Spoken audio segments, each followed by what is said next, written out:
Quando a gente vai falar sobre esse assunto, duelo, muitos devem estar pensando, mas por que se tratar desse assunto, sendo que isso já foi banido, né? Pelo menos a gente pensa, né, que já foi banido, né, pelo menos na nossa civilização agora, né, atualmente. Mas a gente vai analisar a gente vai estudar, a gente vai primeiro entender o que é o duelo e depois nós vamos trazer para a nossa realidade. Então, nós vamos começar trazendo para a gente a origem, né, dessa palavra, né? Onde é que apareceu isso, como apareceu essa questão do duelo, porque tudo que a gente vivencia tem uma origem, né? E aí a gente trouxe, então, esse conceito, né, que seria a palavra duelo, né, vem de duellum, que é a forma antiga de bellum, né, cujo significado é luta, guerra e disputa. Então, surgiu no auge da Inquisição.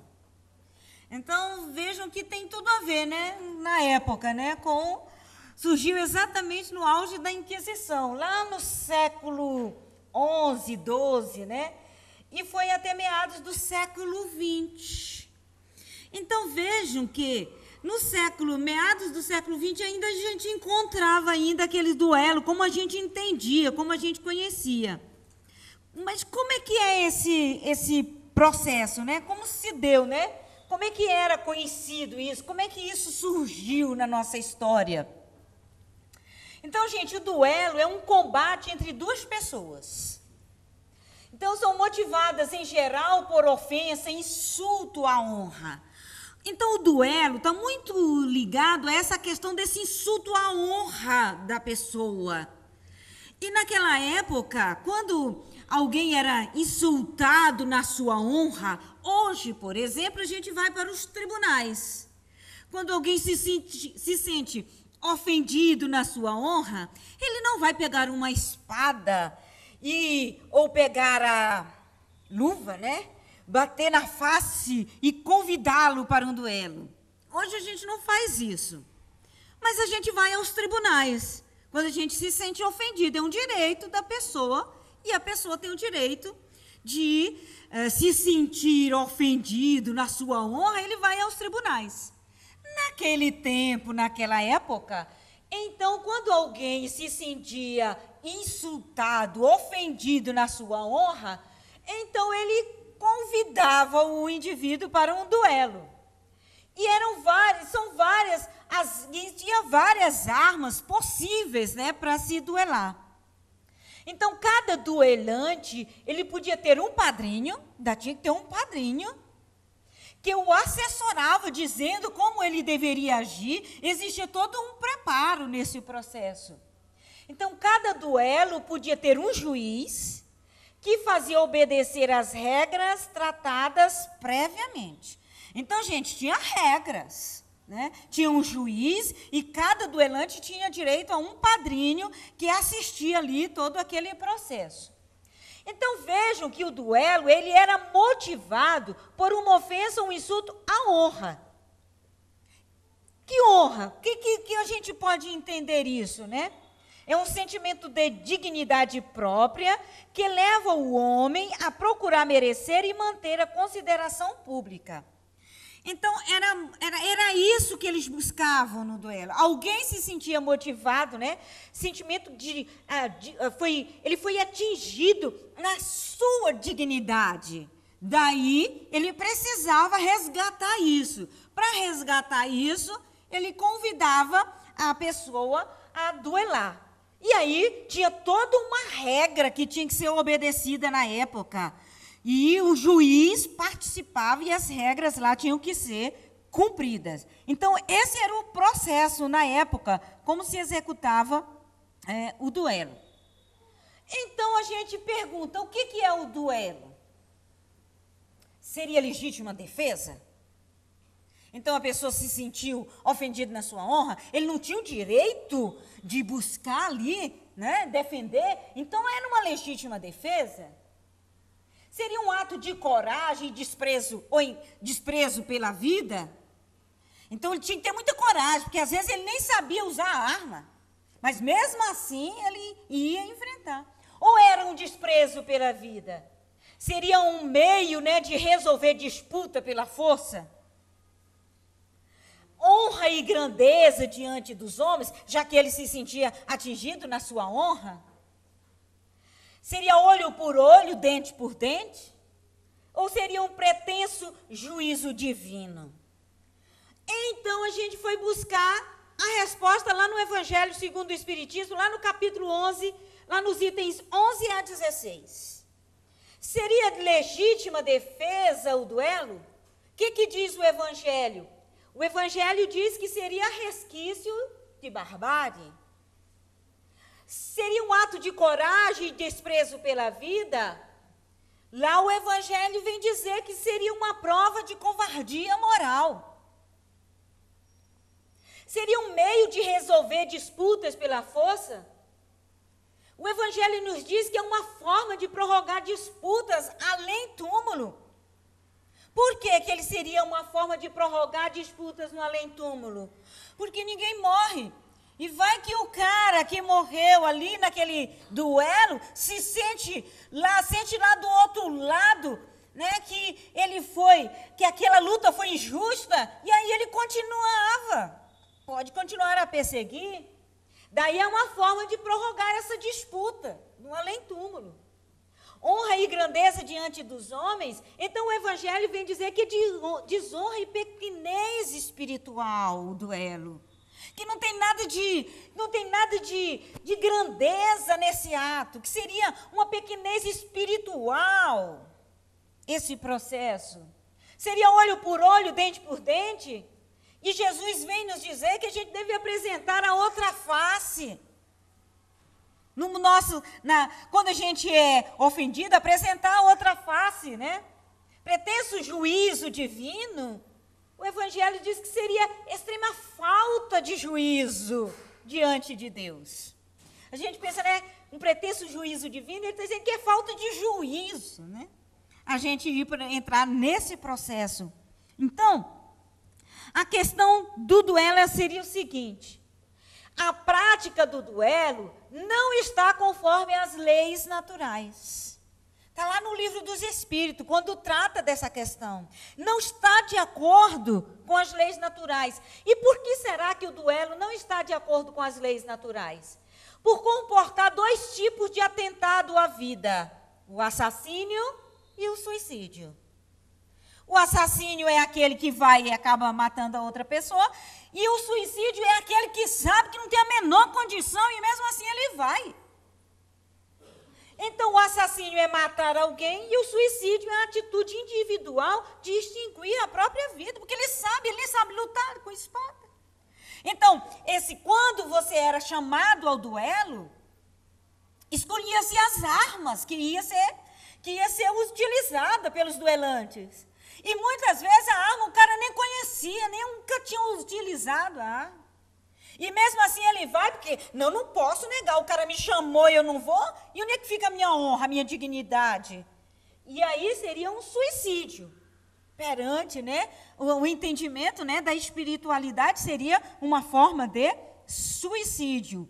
Né? Então, olhando nesse aspecto, o homicídio e o suicídio, né, nós vamos encontrar lá no Evangelho segundo o Espiritismo, agora lá no item 13, ele falando assim, ó: para o duelista destro, é um assassínio praticado a sangue frio, com toda a premeditação que possa haver, uma vez que ele está certo da eficácia do golpe que desfechará. Às vezes, ele escolhia a arma, ele sabia, porque ele era ele sabia utilizar a arma, então ele escolhia aquela que ele conhecia, ele tinha absoluta certeza da eficácia. Ou seja, ele ia sabendo que ia matar outra pessoa. E para o adversário, quase certo de sucumbir, em virtude de sua fraqueza e inabilidade, é um suicídio cometido com a mais fria reflexão. Então, eles mostrando aí que essa questão, essa visão que eles tinham na época do duelo, como defesa da honra, não era nada mais, nada menos, fruto do nosso orgulho, da nossa vaidade, da nossa pequenez espiritual. Porque a gente achando que matando o outro estaria defendendo a nossa honra. Aí vem a espiritualidade amiga e nos dizia, olha, isso é um assassínio, isso é um homicídio, isso é um suicídio. E aí começou-se a trabalhar essa questão do duelo. Começou-se a buscar, né, outras maneiras. Então, vamos voltar agora para a nossa realidade. Ainda vemos a prática do duelo em nossos dias? Será que a gente ainda tem isso? Então, quando nós falamos sobre o duelo, a impressão que se tem é de que estamos tratando de um assunto ultrapassado. Quando eu comecei a dizer assim, se a gente vai falar de duelo, é um assunto totalmente ultrapassado. Isso não existe mais na nossa sociedade. Então, todas as vezes que a gente vai tratar desse assunto, a gente pensa que é um assunto totalmente ultrapassado. E aí a gente, nesse aspecto, nós veremos que esta prática, ela continua ainda muito atuante sobre nós. Como assim, Antônia? Eu não me lembro de ter usado duelo, de ter participado de duelo. E como é que nós ainda continuamos com essa prática entre nós? Simplesmente porque os sentimentos que o motivam são, na maioria das vezes, o orgulho e a vaidade.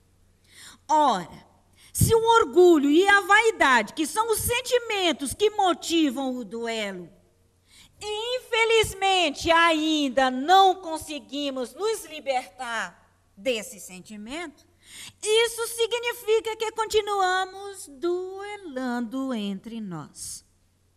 Como assim, Antônia? Como continuamos duelando? Claro, nos nossos dias atuais, já não existe aquele duelo tradicional, como a gente relatou aqui, né? Em que tinha dois duelantes, então um se sentiu agredido na sua dignidade, na sua honra, ele se sentia, então, diminuído, e ele, então, convocava o indivíduo para um duelo, então escolhia-se um juiz, os padrinhos, e escolhia-se as armas, marcava-se local e hora, e ali era realizado o duelo. Obviamente que nos dias atuais não existe mais esse duelo na forma tradicional, como a gente já relatou. Como nos tempos passados, quando duelar era considerado uma coisa normal, naquela época, né? E o duelista nem era encarado como criminoso. Naquela época, não. Tudo começava com uma discussão que fazia o indivíduo se sentir ofendido na sua honra. Então, naquela época, ele se sentia ofendido, tinha uma discussão, ele se sentia ofendido na sua honra, e então era realizado o duelo. Mas o indivíduo, o que acabava ganhando o duelo, não era considerado um criminoso. Hoje, nas nossas leis, nós sabemos que isso é um homicídio, né? Um assassínio, né? Então, mas naquela época, não. Naquela época, era considerado até uma honra, né? A pessoa defender a sua honra, né? Através do duelo. Mas o que é essa tal defesa da honra, né? Que pregavam tanto, né? Se não inequívoca demonstração de orgulho e prepotência.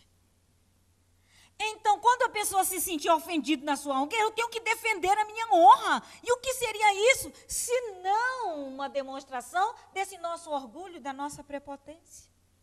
Então, como um homem pode se achar no direito de tirar a vida de outro, mesmo com a desculpa de que dará também ao outro a oportunidade de tirar a vida dele? Então, eles entendiam assim, ora, eu estou em defesa da minha honra. Aquela pessoa me agrediu, ela feriu a minha dignidade. Eu não posso permitir isso. Hoje, nos nossos dias, nós também temos algumas atitudes nesse processo. Então, eu me sinto ofendido, então eu tenho o direito de me defender. E, às vezes, nós buscamos nos defender até sem ir aos tribunais. Às vezes, a gente faz isso, né? Com a própria mão.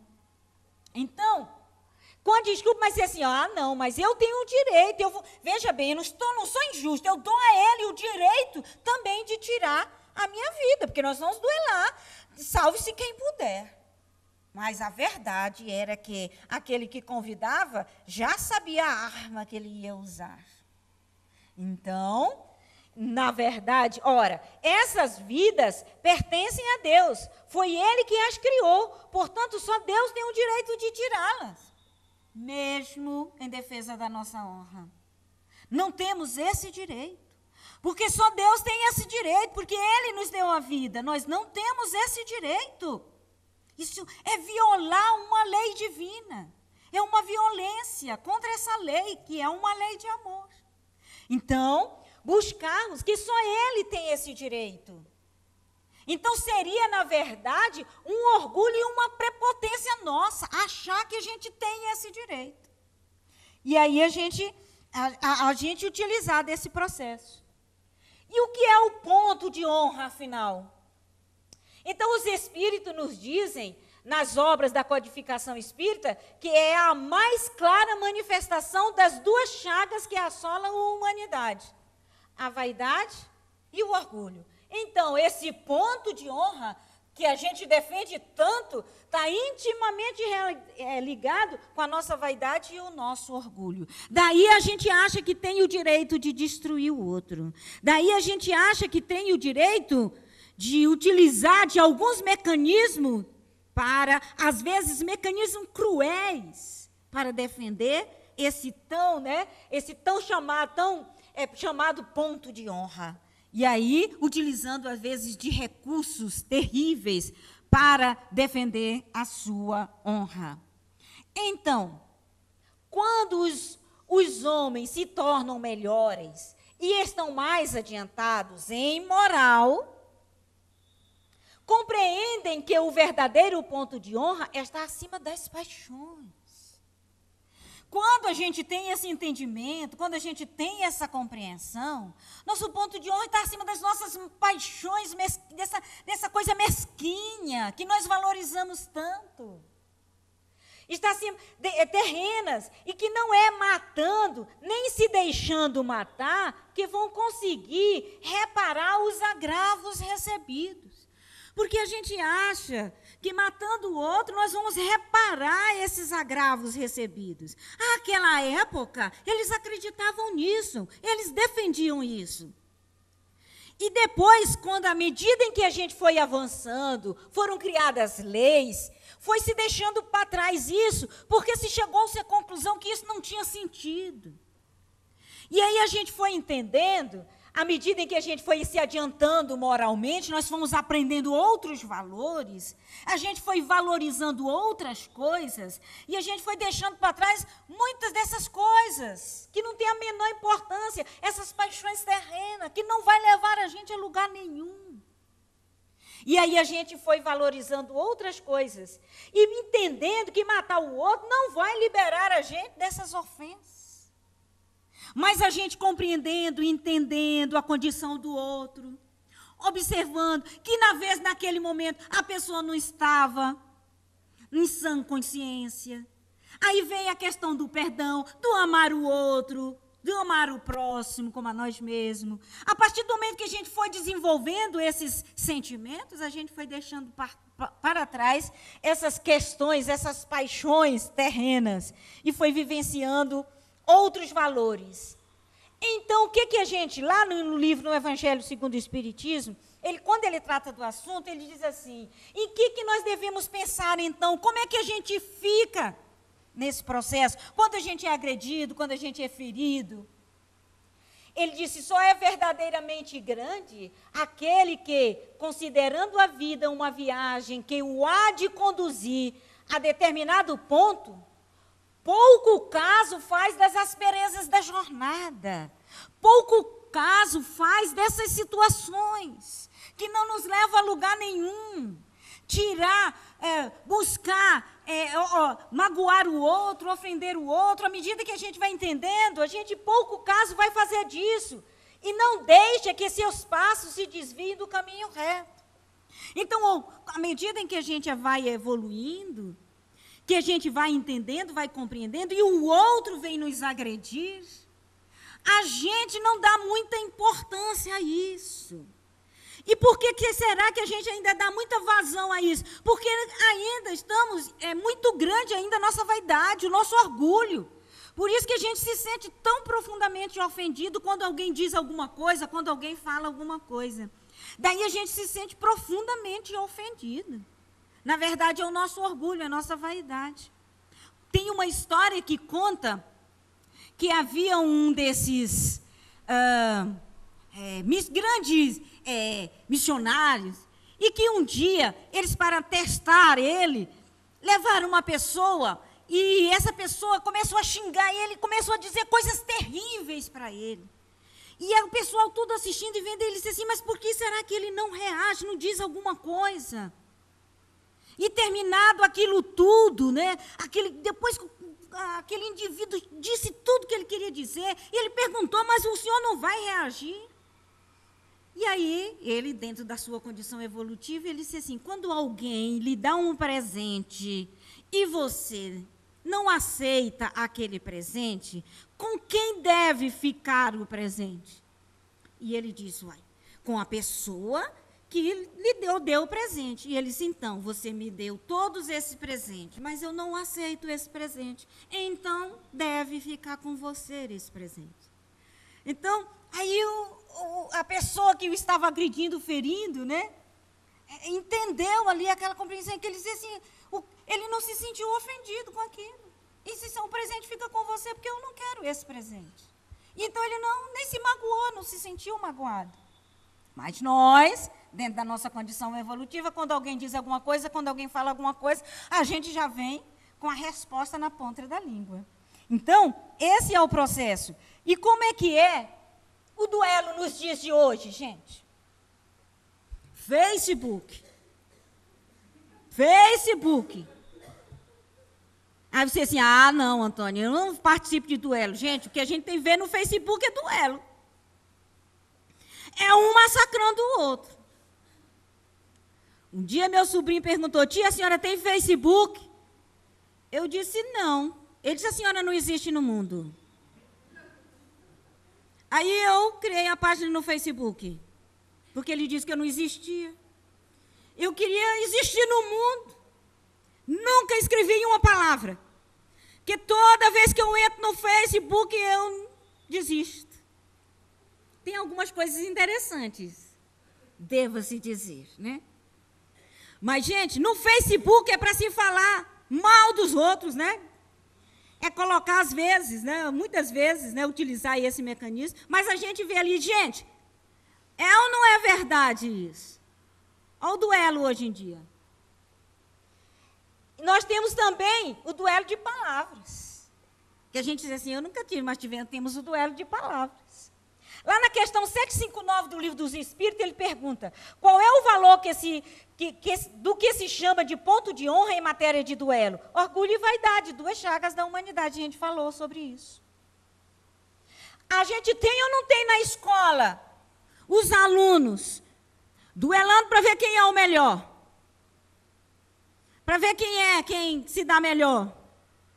Nós temos ou não temos os duelos, as pessoas que fazem, né, para ver quem bebe mais? É ou não é um duelo? Não é verdade? E mentalmente, temos ou não temos duelo? A gente, né, não fala, mas só a gente sabe os pensamentos que vão aqui na nossa... Quantas vezes nós nos direcionamos esses dardos mentais para as outras pessoas? Então, como é que fica esse processo aí?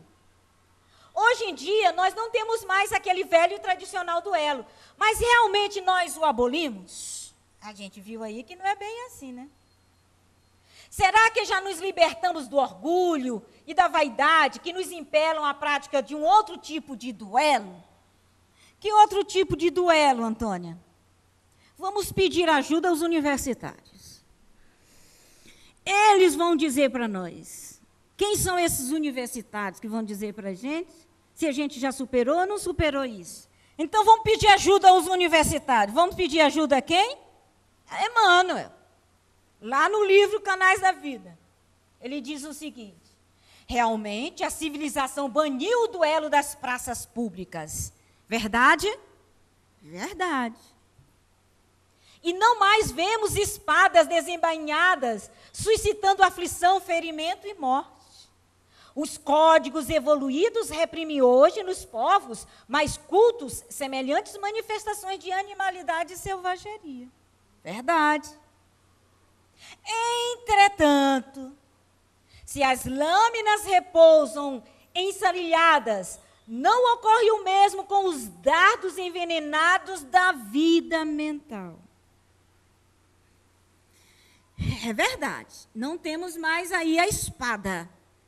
Verdade que nós não vamos mais às praças públicas, nós não vemos mais isso. Nossos códigos mudaram, verdade. Mas continuamos com os nossos dardos envenenados da nossa casa mental, contribuindo para uma verdadeira devastação. Porque nós emitimos, André Luiz coloca, que os nossos pensamentos ainda são matéria.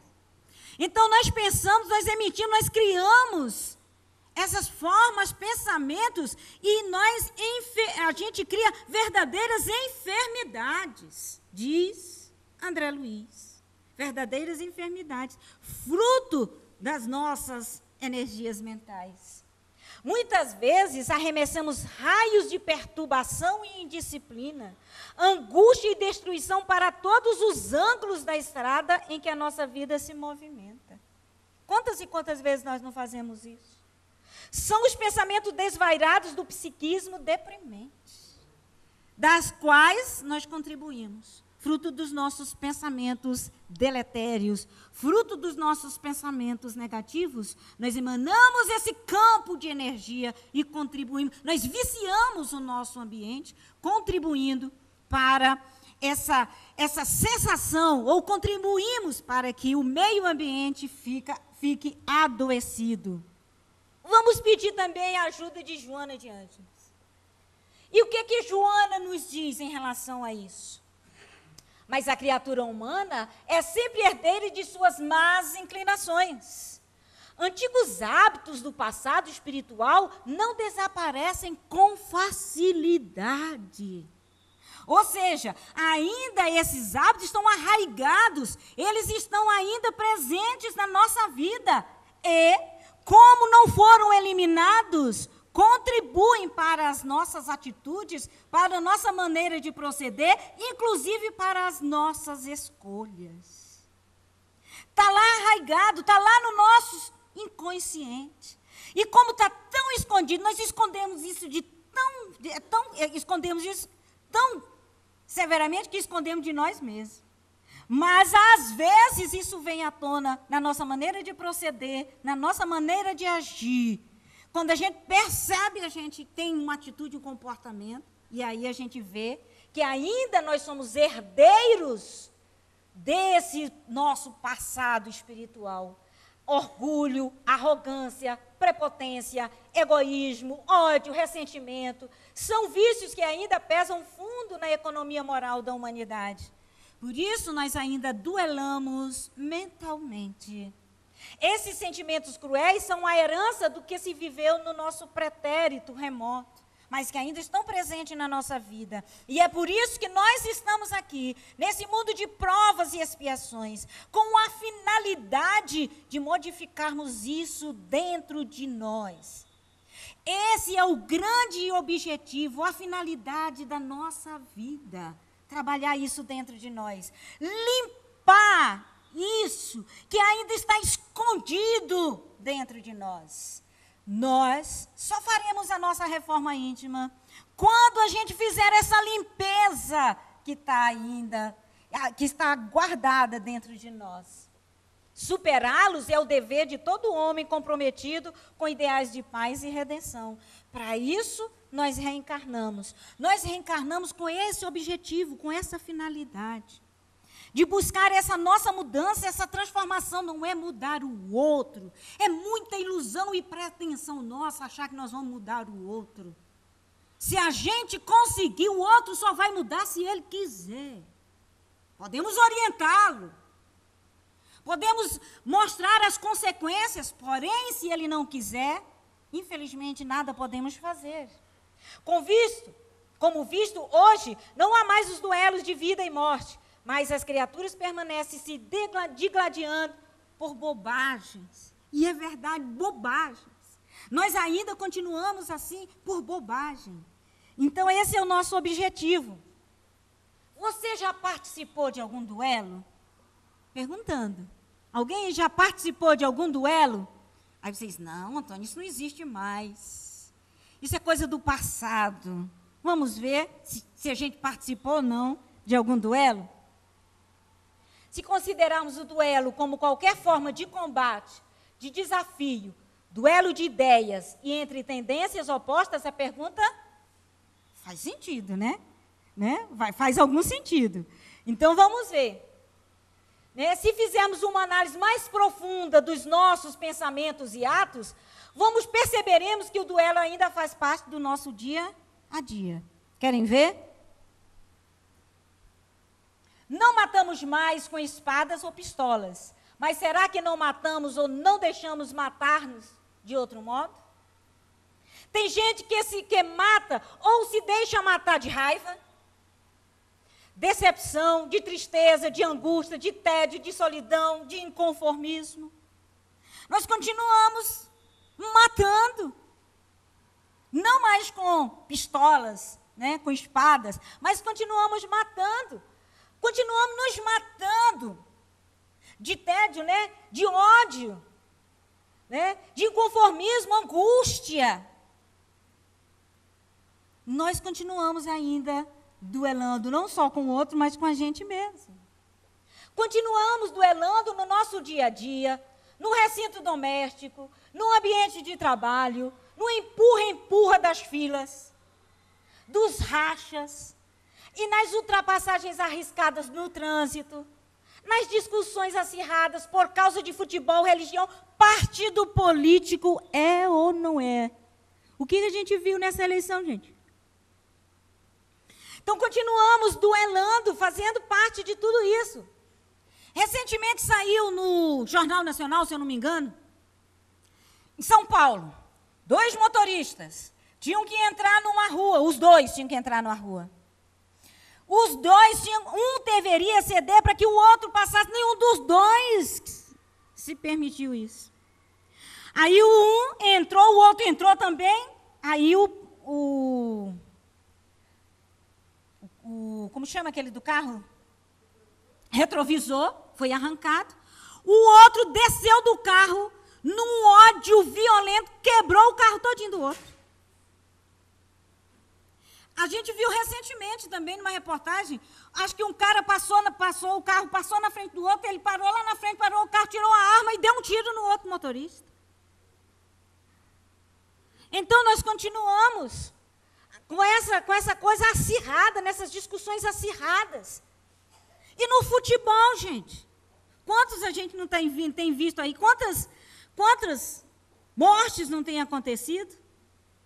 Por causa dessas paixões, por causa dessa loucura que a gente ainda se deixa envolver. Quando queremos impor nossas ideias a qualquer custo, não respeitando a opinião dos outros, a gente quer porque quer, isso gente. Quando é que a gente faz isso na nossa vida? A gente quer impor as nossas ideias, porque acha que a nossa ideia que está certa, o outro está errado. Somos o protótipo do duelista, que quer vencer por força, mesmo que a arma empregada seja as suas ideias. Então, nós vivemos hoje, a gente quer que a pessoa aceite a ideia que ele acha que é a certa, não permitindo o outro de pensar diferente. O outro tem direito de pensar diferente. O outro tem direito de posicionar diferente. Então, nessa imposição, nós queremos impor a nossa opinião e, às vezes, nós criamos problemas sérios em relação a isso. Nas ocasiões em que nos reunimos para discutir e resolver problemas, nem sempre estamos desarmados. E a maioria das vezes fazemos do momento um campo de batalha, gente, no trabalho. Às vezes a gente senta numa reunião para discutir uma ideia, falta se matar o pessoal. Porque tentando, né, impor, né, botar ali a sua lógica. E aí a gente quer impor essa maneira de agir. Continuamos ou não continuamos duelando, gente? E a gente continua dizendo que não existe mais duelo, que isso é coisa do passado, que isso já foi. Ou seja, nós ainda temos esses resquícios dentro de nós, no nosso dia a dia, na nossa convivência. Existe um duelo bastante praticado no dia a dia que muitas vezes não percebemos, por estarmos tão acostumados. É o duelo de palavras, onde medimos forças com o outro irmão, magoando e ferindo. Nós fazemos isso, gente, com palavras, magoando o outro, ferindo o outro. Então, as palavras podem magoar, podem machucar o outro. Nós temos que ter cuidado. E a gente precisa aprender isso. O que nós estamos querendo dizer é que não é que nós não devemos falar aquilo que a gente sente. Claro. Mas a gente tem que tomar cuidado a maneira como a gente fala. Como a gente fala. Porque eu posso falar tudo o que eu quiser, sem precisar magoar o outro, sem precisar ferir o outro. E por que é que eu tenho que medir forças? Isso é muito comum nos lares. Medindo força é filho com o pai, é o pai com o filho. É a mãe com o filho, medindo forças para saber quem manda mais dentro de casa. Quem é que dá a última palavra dentro de casa? Então fica se medindo forças. Isso quando a gente não fica medindo, que eu tenho que provar que eu sou melhor. Desde quando a gente tem que provar que é melhor que o outro? Eu não tenho que provar nada. Eu tenho que ser eu. É isso que a gente precisa entender. E à medida em que a gente vai avançando, a gente vai entendendo isso. A gente vai compreendendo isso. E a gente vai deixando essas bobagens de lado. Vai deixando essas formas de agressões de lado. Quando o diálogo entre os familiares deveria ser fraterno e caloroso, os ânimos se inflamam e quase sempre acontece o enfrentamento, a disputa, dentro de casa. Então, deveria lá o ambiente propício, né? Que deveria ser fraterno, que deveria ser caloroso.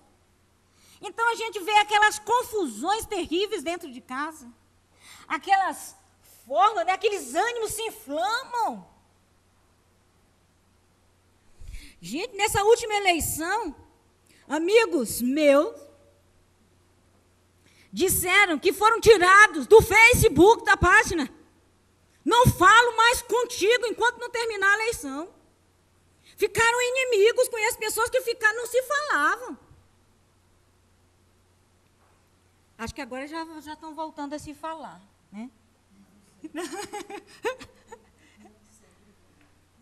Mas isso dentro da nossa casa acontece, gente. Às vezes, bobagem dentro de casa, bobagem. Às vezes um diz uma coisinha, fala uma coisa, o outro já leva para o lado pessoal. E ele já se ofende de uma forma tal que ele quer destruir o outro. Aí ele não sobra pedra sobre pedra. E às vezes a pessoa diz uma coisa e a outra pessoa assim, mas por que será que a pessoa se ofende tanto? Eu sempre pergunto, por que será que a pessoa ficou tão ofendida com aquilo que foi dito? Se ele não tem nada daquilo, por que é que ele se sentiu tão ofendido? Eu sempre digo, né, dentro da psicologia, na nossa área da psicologia, que quando você se sente muito ofendido por uma determinada, procure observar se você não tem aquilo dentro de você. Procure analisar. O que acontece, gente? Está tão escondido, porque eu não queria perceber aquilo. Eu escondi tanto de mim mesmo. Aí vem alguém e diz aquilo que eu escondi. Aquilo tanto, eu escondi. Então a gente fica ofendido porque a gente pensa, como é que ele tem o direito de vir me dizer aquilo que eu escondi tanto? E ele agora traz à tona aquilo que eu escondi de todo mundo. Então eu o desprezo. Então eu o detesto, porque ele descobriu aquilo que eu escondia de todo mundo. Por isso que eu tenho tanta raiva dele. Então por isso que eu entro nesse processo. Aí vem as discussões, os ânimos se inflamam, né? E aí a gente entra nesse processo. Ficam sem falar, a família às vezes fica assim, sem falar dentro de casa, por bobagem, gente. Ficamos sem falar. A gente perdendo a oportunidade, que a gente não está por um acaso ali naquela família, não, gente. A gente escolheu aquelas pessoas.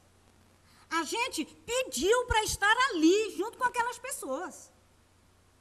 E agora nós estamos perdendo a oportunidade, né? Deixando nos levar. Se as espadas estão embainhadas, o mesmo não ocorre com os nossos dardos mentais. Verdadeiras armas de arremesso carregadas de sentimentos infelizes. Que a gente falou aqui. Então, gente, com frequência, arremessamos esses dardos mentais contra um amigo que não nos compreende. Porque se ele não nos compreende, ele passa a ser meu inimigo. Então, eu começo a arremessar esses pensamentos negativos para outra pessoa. Os endereçamos aos que nos desatendem ao egoísmo.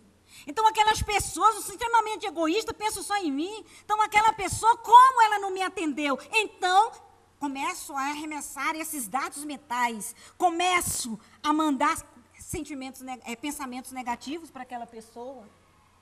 Os enviamos aos parentes que não se afinam com a nossa maneira de pensar. Então, aquele parente é meu inimigo. Como ele pode não concordar com a minha maneira de pensar? Os projetamos sobre aqueles com quem não construímos ainda os alicerces da simpatia. Então, ele é meu inimigo, não tenho simpatia por ele. Os detonamos contra as pessoas que não aceitam os nossos padrões de vivência e trabalho. Destruímos, às vezes não com palavras, mas mentalmente destruímos essas pessoas. Aí vai os dardos mentais que irradiamos. Aí adoecemos e não sabemos por quê. Como que a gente não adoece com toda essa carga de energia, com todos esses pensamentos? Sem falar nas guerras, né? Que representam aí o duelo entre as nações e que são, na maioria das vezes, alicerçados na ganância. E aí a gente vê todo esse... Aí a ganância envolvendo. Aí o que está por trás disso? O orgulho, vaidade, egoísmo. Fruto desses nossos sentimentos. Analisando esses e outros tantos aspectos, se nos perguntassem se já participamos de algum duelo, certamente a maioria de nós responderia que vive num duelo constante. Respondemos, estamos num duelo constante. Se continuamos nos duelando, onde é que está a nossa evolução moral? E aí a gente ainda se acha ainda extremamente evoluído, né? Outro dia, um tempo atrás, uma amiga minha disse assim, Antônia, não sei por que eu sou uma pessoa tão boa. E eu lembrei do Evangelho, quando a pessoa perguntou para Jesus, disse, bom mestre. E ele virou e disse, por que me chamais de bom? Bom só o Pai é. Aí eu virei para ela, bom só o Pai é. Verdade. Então, se nós continuamos nos duelando, mentalmente, ou com palavras, né? Onde é que está a nossa evolução moral, gente? Vamos continuar colocando os nossos sentimentos inferiores à frente das nossas atitudes fraternalmente racionais? Essa é a finalidade. É para isso que a gente veio. Quando aprenderemos a perdoar? A conviver pacificamente com os nossos semelhantes? A encarar os defeitos alheios como fraquezas que também possuímos? E a sermos mais tolerantes para com o próximo, porque nós também temos as nossas fraquezas, porque também temos as nossas limitações, porque também estamos num processo, num caminho de evolução, aprendendo com os nossos erros, aprendendo a não a não cometer os mesmos erros. Então, eu trouxe essa frase de Nelson Mandela: sonho com o dia em que todos levantar-se-ão e compreenderão que foram feitos para viverem como irmãos. Esse é o nosso objetivo, essa é a nossa finalidade. Quando iremos entender que todos somos seres imperfeitos e que devemos nos ajudar nesse processo de crescimento, em vez de ficarmos nos matando em duelos dissimulados. Porque a gente diz que não existe mais duelo, mas e o duelo dissimulado que a gente mostrou aqui? No nosso dia a dia, na nossa convivência com o nosso próximo, com o nosso semelhante. Então, a gente vai fazer um convite. Convido-vos, então, ao duelo. Antônio, você disse que o duelo não era bom. Pois é, mas eu vou convidá-los a um duelo. Um duelo contra as nossas imperfeições. Um duelo contra o orgulho, egoísmo e vaidade, que ainda insistimos em cultivar dentro de nós. Que ainda estão presentes. Esse é o nosso convite. Um duelo interior pela nossa transformação moral. Esse é o duelo que devemos fazer. Esse duelo contra as nossas próprias imperfeições. Para que nós possamos superar essas nossas imperfeições, presentes ainda na nossa vida. Esse deve ser o nosso duelo. Lembrando de Paulo, que ele diz: combati o bom combate. Lutando contra as suas próprias imperfeições. Quando ele disse: o bem que eu quero, esse eu não faço. O mal o bem que eu quero eu não faço, mas o mal que não quero, esse eu faço. No final da luta dele, depois de longas caminhadas, ele disse: eu ainda não posso ser chamado de cristão, mas graças a Deus eu já sou o que sou. Reconhecendo ali suas limitações, reconhecendo ali suas dificuldades, mas ele disse: ao longo dessa caminhada eu aprendi alguma coisa, algo transformou dentro de mim. E ele se tornou o que ele se tornou. Então, essa é a nossa luta. E onde é que nós queremos chegar? Então, vamos lembrar de Joana. Então, a palavra duelo somente existirá na vossa linguagem como longínqua e vaga a recordação de um passado que se foi. Nenhum outro antagonismo existirá entre os homens afora a nobre rivalidade do bem. Isso é onde nós queremos chegar.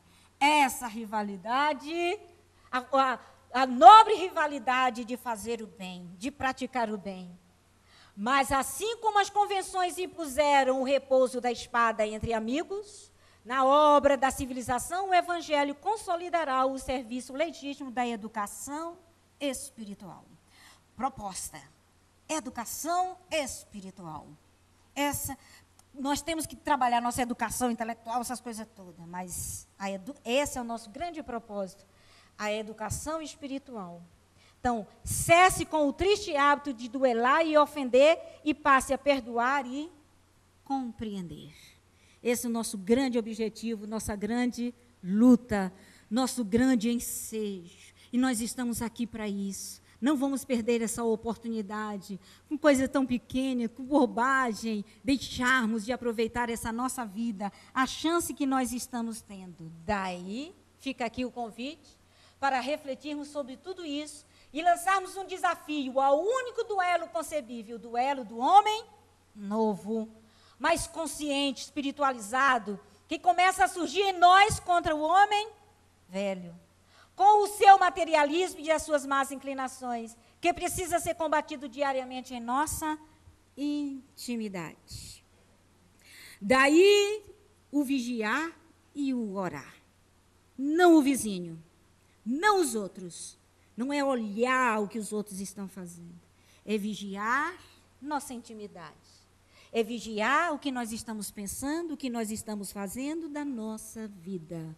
E combater essas imperfeições dentro de nós. Cada dia, todos os dias da nossa vida. Que a gente possa aproveitar essa oportunidade. Que a gente possa exercitar isso todos os dias, no trânsito, no trabalho, na família, nos trabalhos assistenciais, que a gente possa vivenciar e conviver fraternalmente. Muito obrigada.